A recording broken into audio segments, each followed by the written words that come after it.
Florida Governor Ron DeSantis is reportedly telling people privately what's been expected publicly for months. He's running for president.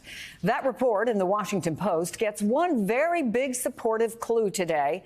DeSantis making his first appearance in Iowa, site of the GOP's first caucus, and where new polling shows him gaining ground on Donald Trump.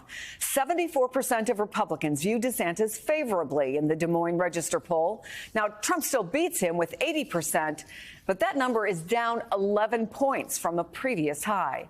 NBC's Dasha Burns is on the road in Iowa covering the DeSantis tour. And Matt Gorman is a former aide to Jeb Bush and Mitt Romney and the former communications director of the NRCC, so knows a little bit about Iowa. Dasha, you're literally, well, not you, presumably your producer, is driving across the state from one DeSantis event to another.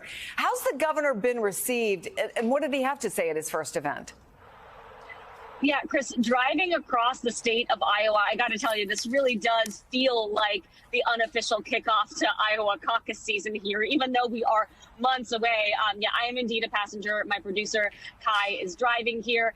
We just wrapped up the first event that DeSantis held here in Iowa in Davenport. It was a big crowd, full house, and a really enthusiastic crowd. The governor got several standing ovations throughout his speech. Now, he has not officially announced. So this trip to Iowa, his Iowa debut, by the way, is part of a book tour as he's promoting his new memoir, which is really a playbook of Florida policies that he has used as a platform to get his message out. So we heard a lot of talk about what he views as his biggest successes in Florida, how they could apply here in Iowa, similar moves that Governor Kim Reynolds made here in Iowa, who was at that event with him and will be with him in Des Moines, where we're driving right now, really playing up the greatest hits, his response to the COVID pandemic, education, his battle with Disney. Perhaps the biggest applause line, though, came when he mentioned the immigration issue. Take a listen.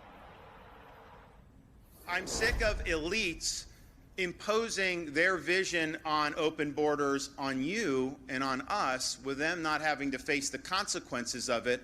So we thought it was worth it to send 50 illegals to Martha's Vineyard. They said they were a sanctuary city. They claimed that nobody was illegal and all are welcome, but you know what they did? They deported them the next day.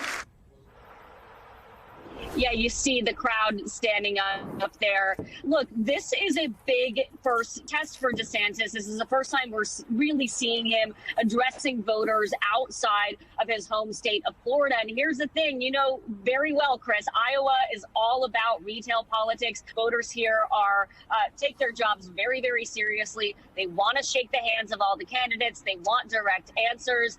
They really want to connect with the people who are coming to this state. And the folks I spoke to after this event, they said they really did feel that with DeSantis today. They were excited. They liked his policies. They liked what he had to say. But they're going to go to everyone's events. They're really going to wait and suss out and see whose vibe they like better, whose policy proposals they like better. And of course, DeSantis hasn't yet announced. So they're waiting for that as well here, Chris.